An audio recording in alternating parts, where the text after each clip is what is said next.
Mwattu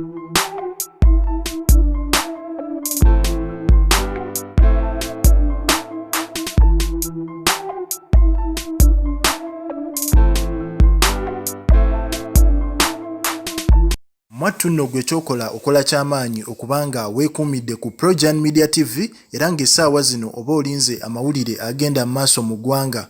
Yes, omwami amanyiddwa nga Tamale Mirundi oba muyite Yozefu Tamale. Omwami ono nga mukenkufu mu bintu by'okwanalayizinga abantu ab'enjawulo. Kyaddaaki emabegako awo yavaayo n'atunnyonnyola embeera Bobi Wine gy'ayinza okuyitamu era nga mwene embeera Tamale yatunnyonnyola nti Bobi Wine engeri gye yavaayo n'agamba nti ssente Speaker ze yabawa zaali za buli bwanguzi. Bobi Wine yali ayolekedde obuzibu obutenkanika. Joseph Tamale Mirundi yayongera n'atugamba nti omukyala amanyiddwa nga Rebecca Kadaga era ng'ono Speaker wa Uganda y'omu ku bakyala abaali basinze okuumira ddala Bobi Wine era nga ebikolobero byonna by'aba akoze mu Parliament tatera byasanguza mu public.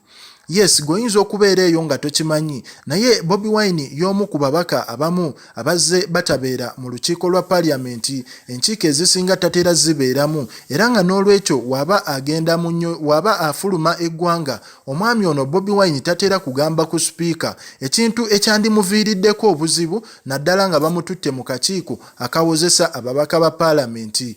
Oyo Tamale Mirundi yayogera ebintu ebyo naye omukulu Tamale Mirundi yazzeemu era n'avaayo n'annyonnyola abantu yabadde ku TV emu n'agamba nti Bobi Wine yategedde ensobi ye era kye yakoze teyabadde mubi. Omukulu Bobi Wine yavuddeyo n'agenda ne yeetondera omukyala amanyiddwa nga Rebecca Kadaga ku by'okuba nti yavaayo n'alemera ku nsonga nti ssente ze baabawa zaali za buli bwanguzi buli obukadde 20.